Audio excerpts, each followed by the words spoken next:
Terus Nabi Ibrahim diperintahkan oleh Allah setelah selesai pembangunan Ka'bah untuk menyeru kepada seluruh manusia melaksanakan haji di Baitullah. Dalam keterangan disebutkan saat itu Nabi Ibrahim bingung bagaimana menyampaikan perintah haji yang disampaikan ini, karena beliau berada di bumi Mekah sedangkan manusia berada di belahan bumi yang lain. Ada keterangan menyebutkan beliau berdiri di atas makam Ibrahim. Makam Ibrahimnya naik ke atas, kemudian bangunan-bangunan di sekitarnya, bahkan di sekelilingnya merunduk demi untuk kembali ke bawah, menyampaikan seruan dari Nabi Ibrahim alaihissalam. Dalam tafsir disebutkan siapa yang menjawab panggilan Nabi Ibrahim saat itu, sekali dia menjawab maka dia akan berhaji satu kali. Ketika dia menjawab dua kali panggilan itu, maka dia akan berhaji dua kali. Siapa menjawab panggilan itu tiga kali, maka dia akan berhaji tiga kali. Seberapa banyak dia menjawab panggilan itu, maka seberapa banyak itulah dia akan melaksanakan haji di Baitullah. Amin amin ya rabbal alamin. Sekarang pertanyaannya, di mana kita saat itu? Di zamannya Nabi Ibrahim, apakah kita sudah wujud? Belum. Pulau jaringan gorengan, terus anak kita di mana? Apakah kira-kira kita menjawab seruan itu? Kita masih berada di tulang rusuk nenek-nenek moyang kita. Jadi siapa manusia yang menjawab saat itu, dan juga janin-janin yang dibawa oleh nenek-nenek moyang kita pada saat itu kok menjawab seruan melaksanakan haji, maka dia akan mampu melaksanakan ibadah. Kalau kita melihat antrian waiting list di Kementerian Agama yang daftar sekarang itu nanti baru berangkat 32 tahun yang akan datang. Bisa dicek mungkin dari para alumni yang sudah berkesempatan mendaftar di Kementerian Agama, maka kalau sekarang ini mendaftar 32 tahun yang akan datang baru bisa berangkat. Sekarang umur kita dihitung, tak saya umur Indonesia kan berarti 82 tahun baru bisa haji. Nah umurnya yang lagi 30 berarti sudah Nah, apakah kemudian dengan adanya waiting list yang sedemikian panjang memutus asa, memutus harapan kita untuk melaksanakan ibadah? Jawabannya, jangan kita putus asa. Mulai sekarang kuatkan niat, bulatkan tekad, tumbuhkan rasa cinta di dalam hati untuk melaksanakan haji di Baitullah. Ini termasuk pelajaran dari beliau Sayyidina Kiai Haji Takim. Beliau begitu cinta, selalu ingin memiliki melaksanakan ibadah haji. Mungkin ini para alumni sahabat kampus, tapi kami ingatkan kembali, itulah pelajaran dari Sayyidina. Kalau kita sudah tahu wa'adin fitnasi bil haji, maka walaupun kemenang tadi antriannya adalah 32 tahun, maka kita jangan sampai berputus asa. Sebab Allah, kalau Allah sudah memanggil, maka jalan akan terbuka. Yakin apa betul jadi? Yakin apa betul? Kalau nggak yakin silahkan itu enggak. Tapi nak orang yakin itu bangga. Jadi Allah memanggil orang yang mampu, tapi siapa yang dipanggil oleh Allah maka akan dimampukan oleh Allah Subhanahu wa Ta'ala. Itu yakin jadi. Jangan ampun hilang nyawa dewi, aku kok mikir kaji, aku mikir umroh. Wong kanggo nyukupi anak sekolah, bayar sah dia orang muda. Bayar sahria orang nggak bisa tembus skincare, wes alhamdulillah. Mana ya? Skincare kebutuhan tuh ya, kebutuhannya sampai demi untuk sang suami bisa tembus skincare kemana? Lagi bisa nangis lagi. Apakah kita harus memupus impian kita untuk melaksanakan haji dan umrah? Tetap Allah Maha Kaya, Allah Maha Pemurah, ampun sampai ngilangi awal ini. Itu sudah banyak yang membuktikan kalau Allah sudah memanggil, maka jalan akan terbuka. Orang yang dulunya belum mampu akan dimampukan oleh Allah Subhanahu wa Ta'ala. Ini sudah kami buktikan. Pelajaran tentang haji dan umrah ini Masya Allah sangat-sangat besar sekali. Seperti novel kami Mujawab Nawau, beliau berpaket itu menarik haji. Sehingga yang terakhir beliau alhamdulillah haji tahun 2022 sebelum wafat di tahun 2002 sebelum wafat di 2004. Nah, dari pelajaran ini bisa kita ambil kesimpulan. Kalau kita sudah dipanggil oleh Allah, maka jangan akan terbuka. Maka dari sekarang yang belum punya keinginan berhaji dan umrah, tumbuhkan di dalam hati cinta kepada baik Allah, punya niat untuk melaksanakan haji dan umrah. Dan terus makinlah orang kecapean dibuat tidak kesampaian itu.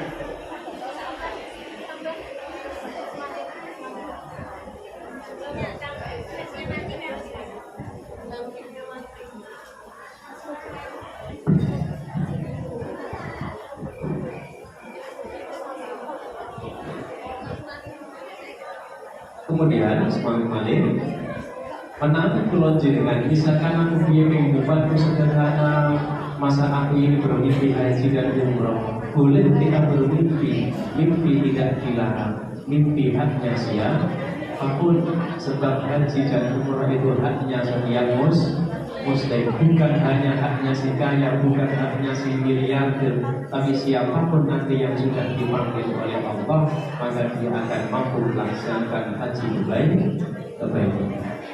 Umpamanya jenengan mungkin umpamanya belum bisa, nanti barokah dengan jenengan senang kalau haji umroh ibadah dirasa putra-putra. Menawi burung iso haji mongko putrine putrane putune insya Allah sampai melaksanakan ibadah haji. Dan awak kita mengilami awak dhewe aku kan iso haji dulu maka jangan sampai semacam ini.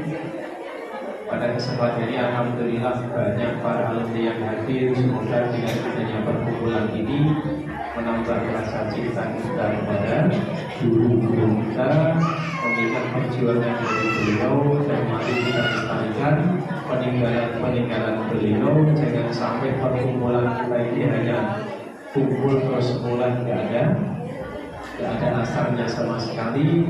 Mari perkumpulan ini kita tingkatkan manfaatnya. Alhamdulillah dari para alumni sudah banyak melaksanakan hataman takdirul Quran, baik dari ada yang generasi yang senior, ada yang generasi senior. Jadi grup-grup dari santrinya Mbak Fakih ada yang senior, ada yang junior. Karena kenapa seperti itu? Karena kalau kita ambil yang senior saja, yang junior nggak kenal. Yang junior nggak kenal, yang anak-anak muda kami nggak kenal dengan ibu-ibu itu lah. Makanya ada dua grup, yang senior dan yang junior. Akan tetapi walaupun kita ini tiga grup, tetap punya harapan yang sama, yaitu cinta kepada guru kita Sayyidina Kiai Haji Ibrahim. Alhamdulillah kami lihat para alumni dia dalam melaksanakan takbiran Al-Quran. Mari kita pertahankan, kita lestarikan, kita terus kirim doa kepada guru-guru kita. Insya Allah kita mendapatkan barokah dan manfaat. Amin amin ya rabbal alamin. Seterusnya, semoga pertemuan ini bisa mendatangkan kemaslahatan yang berikutnya. Apakah nanti kita punya program bagaimana yang kita harus lakukan demi perjalanan pondok pesantren ini lebih baik. Sebab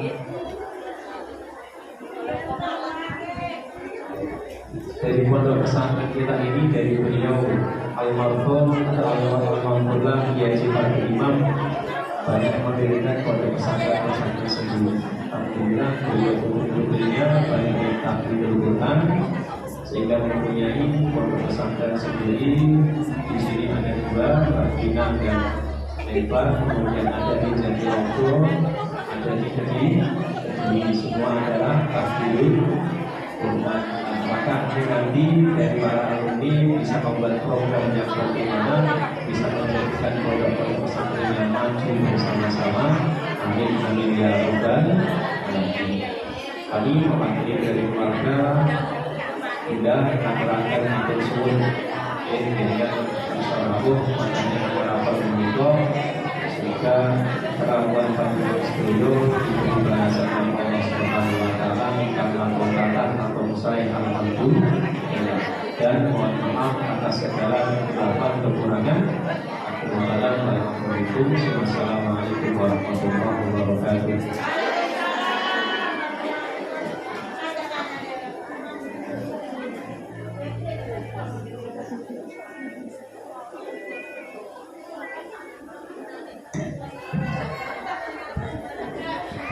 Matur nuwun dipun sampaiaken dumateng almarhum Bapak Kiai Haji Abdul.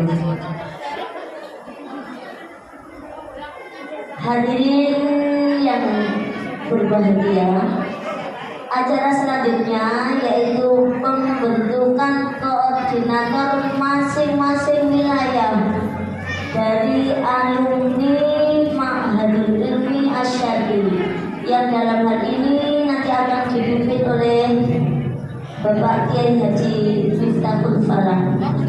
Kepadanya silakan. Assalamualaikum warahmatullahi wabarakatuh. Bismillahirrahmanirrahim. Alhamdulillahi haqqa hamdi. Wassalatu wassalamu ala nabiyyi wa rasulih Muhammadin wa ala alihi wa ashabihi min ba'di. Amma ba'd. Dengan memuliakan keluarga besar Al-Maghfurlah Sayyidina Murabi Arwahina sebagai Haji Fakir Imam yang berada di tengah-tengah kita, Gus Haji Abdul Ghafur, alumni Pondok Pesantren Mis Bintang. Yang kenal saya atau yang tidak kenal saya, apa yang saya kenal atau tidak saya kenal sebenarnya.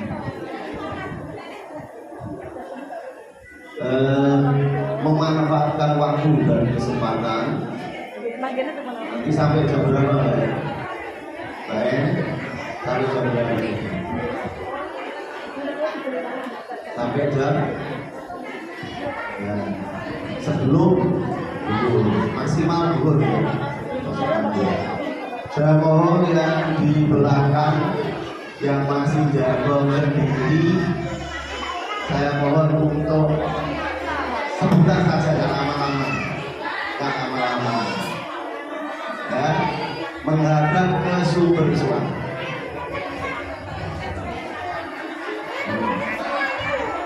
Kami mulai tadi disampaikan pembentukan koordinator.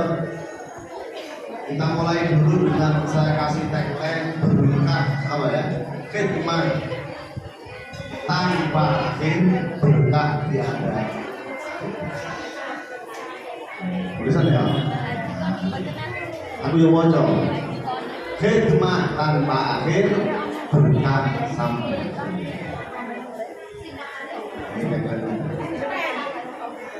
Ini yang sudah saya buktikan bersama duet saya sejati Pak Ahmad Sakir di Robuto Mutaharijin Ma'hadul Indonesia. Dengan yang lewat bahwa masjid Pondok Mis, kemudian bangunan sebelah timurnya, kemudian bangunan di sebelah utaranya, dan sekarang yang di tengah itu tahadus beriman bahwa itu dibangun sebagian besar dari alumni dan penggerak. Bukan berarti kemudian alumni MIS itu kaya-kaya, bukan. Tapi karena alumni MIS itu diberi kelebihan oleh Allah Subhanahu wa Ta'ala, berkata itu buyutan kancing, buyutan kancing. Jadi so ngakali wong. Jadi ini yang baru saja tadi saya di pasar lakukan ketika kita harus menyelesaikan cut yang di atas itu kira-kira 200 juta, kita masih punya utang 400 juta, itu kita nggak berhenti membangun utang 400 juta, terus yang atas itu betul 200 juta, disuruh berhenti itu kami nggak mau. Lanjut dan insya Allah pertemuan alumni tadi malam dan pagi ini insya Allah problem sudah selesai.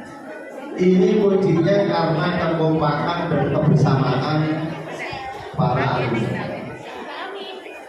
Beliau Bunyai Aziza Bake secara khusus menyampaikan pesan kepada Mbak Esri dan disampaikan ke saya bahwa sekarang saatnya para alumni harus berpikir, memikirkan bagaimana memberi sebagai upaya untuk membalas walaupun itu belum bisa membandingi jasa-jasa yang diberikan oleh si Mbak Yai Pagi dan bapak sekalian, kalau kita berpikir kita khidmat, jangan berpikir hanya untuk diri kita. Mungkin kalau bapak sekarang sudah merasa hidupnya seperti di surga, walaupun surga dunia, saya lihat glowing semua, glowing semua. Saya lihat secara sekilas saya tahu itu skincare-nya mesti mahal. Kalau dirinya dari istri saya tidak bisa membelikan, karena istri saya itu hanya saya kasih tahu resep untuk kecantikan itu jangan kecantikan luar tapi kecantikan dalam. Jadi skincare-nya itu adalah wudhu sebelum fajar nanti. Orang terus tangi saat diri subuh wudhu wis glowing dunia. Glowing dunia. Wis gak usah kepikir sing larang-larang, ya. Nah sekarang tadi saya sampaikan sebagai prolog bahwa salah satu faktor keberhasilan kami santri putra MIS mengabdikan diri adalah kebersamaan dan kekompakan. Maka untuk menciptakan kebersamaan dan kekompakan itu butuh yang namanya manage, butuh yang namanya ridho. Karena mungkin panjenengan semuanya sering mendengar al-haqqu bila ridhomin yang berhubung batil biridhomin. Al-haqqu bila ridhomin, kebenaran yang tidak terorganisir itu pasti akan dikalahkan oleh kebatilan yang terorganisir. Jadi kiai yang tidak bersatu itu akan dikalahkan oleh preman yang bersatu. Maka tugas saya saat ini adalah membentuk. Sekarang di pengalamannya ada kesenjangan antara alumni tadi disampaikan alumni yang senior dengan alumni yang junior. Kalau di Pondok Putra sosok Pak Sakir itu bisa ke atas, bisa ke bawah. Pak Sakir itu kenal alumni MIS angkatan tahun 70. Terus Pak Sakir di dikenal oleh alumni tahun 2020. Karena Pak Said masih di sini ngajar. Dari sehingga apa koordinator atau ketum RMM itu dikenal oleh seluruh alumni. Nah sekarang saya tanya persoalannya, kalau memang ada sosok seperti ini, maka pembagian wilayahnya itu bisa langsung kita menggunakan apa namanya itu dasar geografis atau wilayah. Karena jarak tidak menjadi masalah karena ada pemersatu. Tetapi ketika kemudian ada jarak antara yang sepuh dan yang muda, karena saya yakin betul bahwa nanti kalau yang tua-tua ketemu dengan yang muda, itu obrolannya beda-beda. Topik ngobrolin beda, tidak nyambung. Akhirnya nanti kalau sering ketemu, itu membosankan. Akhirnya yang muda itu merasa sungkan, akhirnya menuai. Nah, padahal tujuannya kita untuk mengadakan koordinasi itu adalah mempersatukan dan menciptakan gabung. Maka saya tawarkan pilihannya, apakah kemudian pilihannya yang kita bentuk berdasarkan tadi angkatan muda dan angkatan tua, atau berdasarkan kewilayahan. Ini satu dulu. Monggo saya minta tanggapannya. Yang bersuara dulu.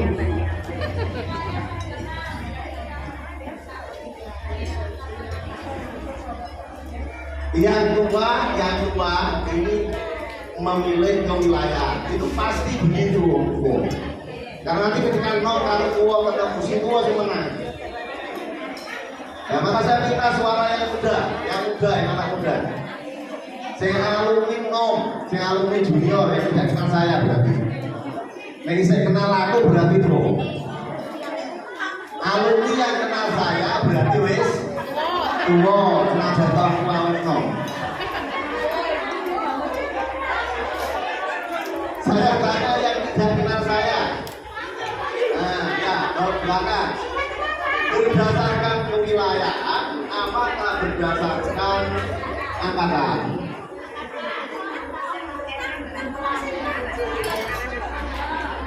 Mbak Kulit pun apa tuh Mbak Kulit? Orang buri apa nggak? Jadi ini orang buri sih nom. Ayo, mana sih nom masih ngomong? Apa berdasarkan wilayah, berdasarkan angkatan? Wilayah itu ya. Wilayah. Nah, kalau sekarang berdasarkan wilayah, kita petakan terlebih dahulu. Berdasarkan provinsi, kemudian berdasarkan kabupaten yang terdekat yang memungkinkan apa ketika ada kegiatan memungkinkan untuk bisa mendatangi tidak bulan perlu. Nah, saya pernah bujuni karena kosong karena tidak terlalu jauh.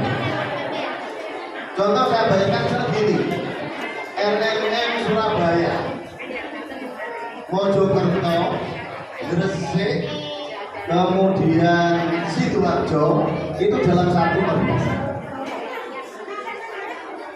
Tapi Tuban itu dibagi dua, Tuban satu dengan Tuban dua. Tuban satu itu blok Paraura dan sekitarnya, Tuban dua blok Tambakboyo dan sekitarnya. Nah, sekarang yang Pondok Putri itu yang Jawa Timur dulu yang paling banyak, mesti bahkan Rangobojo. Bahkan Rangobojo itu malah sapa dulu. Berarti Tuban ya. Tuban satu koordinator atau dua koordinator. Ya, Tuban berarti dua ya. Tuban satu Merak-Ura dan sekitarnya, Tuban dua Tambakboyo dan sekitarnya. Sing lor Silor itu yang sana itu yang remet itu. Jenuh. Berarti wilayahnya diatur, berarti wilayahnya yang uban 1 meliputi uban 5, uban 1. Jenuh melok bersatu. Boleh Mbak, betul. Uban 1 ibu kotanya Merak-Ura. Ibu kotanya Merak-Ura. Meliputi mana yang sekian kalupi.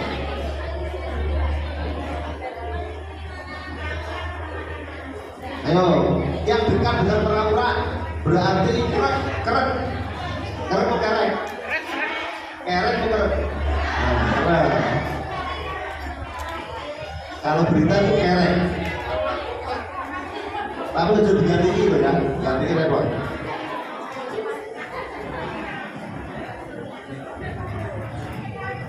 Merak-Ura, Keret, kemudian Jenuh dan sekitarnya ya. Dan sekitarnya bisa ke timur atau bisa ke selatan. Nah, ya saya ini paham betul karena saya itu membentuk semua DPD RMM se-Jawa Timur, Jawa Tengah, Jawa Tengah. Banyuwangi yang pojok ada berapa alumni saya? Ciamis ada alumni 100 saya tahu. Jurah DPD kalau sudah mau ke Demak ya, kalau sudah mau ke Demak serius. Karena apa? Wabarakatuh bil hikmah. Karena keberkahan hidup kita itu tergantung seberapa besar kita itu berkhidmat pada orang-orang yang berjasa. Satu, kita pada orang tua kita, yang kedua adalah kepada guru-guru. Dan Tuhan tidak pernah tidur. Karena saya mengabdi total untuk pondok saya juga disediakan oleh alumni-alumni.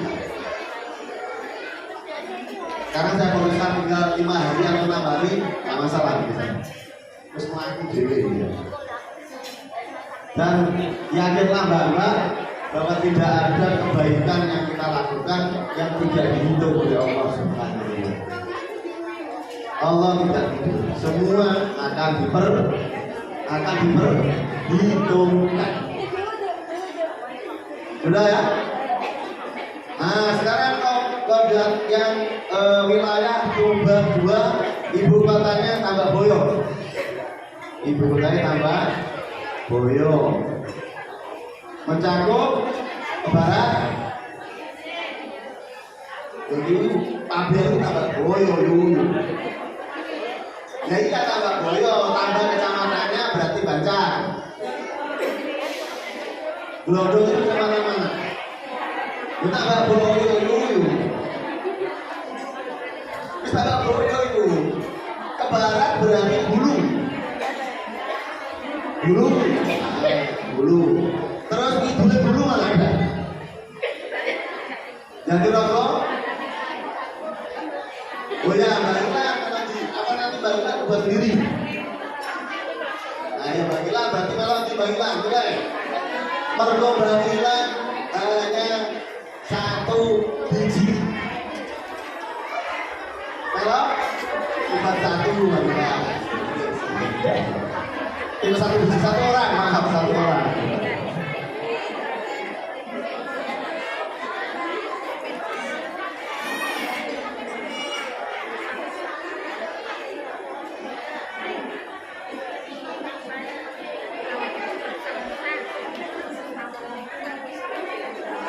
Pak, coba ke dalam, Lina kalau sudah agak longgar. Jadi didorong itu, batalnya. Tapi nanti aja, kalau sudah jadi aja. Sudah ya, Tuban 1, Tuban 2. Terus Jawa Timur, gimana Jawa Timur? Probolinggo. Ngancung Probolinggo.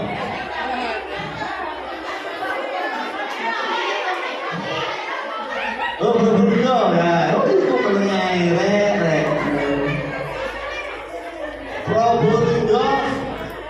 Probolinggo kecamatan Krejengan. Ya, ibu kotanya Krejengan. Jadi kecamatan ya. Biasa di Tong besok. Lu saya paham betul ya. Karena apa? Karena